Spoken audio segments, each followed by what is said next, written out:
প্রশ্নে দেখো বলেছে চালের বাজার দাম 50% বৃদ্ধি পাওয়ায় একটি পরিবার চালের ব্যবহার 30% হ্রাস করে, তবে নতুন খরচ ও পূর্বের খরচের মধ্যে অনুপাত কত? এই ধরনের প্রশ্ন থাকলে তোমরা দাম, ব্যবহার ও খরচ এরকম ভাবে লিখে নেবে। তাহলে দাম ধরে নেবে 100, ব্যবহারও ছিল 100, খরচ হয়ে যাবে 100 গুণ 100 অর্থাৎ 10,000 টাকা। এরপরে দাম 50% বেড়েছে, তাহলে হয়ে যাবে 150, ব্যবহার 30% কমেছে অর্থাৎ হয়ে যাবে 70, এবং খরচ হয়ে যাবে এই দুটোর গুণফল অর্থাৎ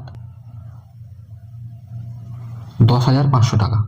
এরপরে নতুন খরচ ও পূর্বের খরচের মধ্যে অনুপাত আমরা এইভাবে করে নেব।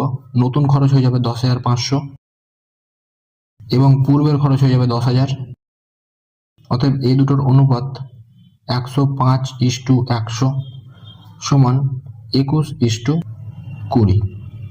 তাহলে এটি আমাদের অ্যান্সার। নিজের প্রশ্নটি তোমরা নিজেরাই চেষ্টা করো এবং উত্তর আমাকে কমেন্টে জানাও। ভিডিওটি ভালো লাগলে লাইক এবং শেয়ার করো, এবং এই ধরনের ভিডিও পেতে চাইলে চ্যানেলটিকে সাবস্ক্রাইব করে দিও। ধন্যবাদ।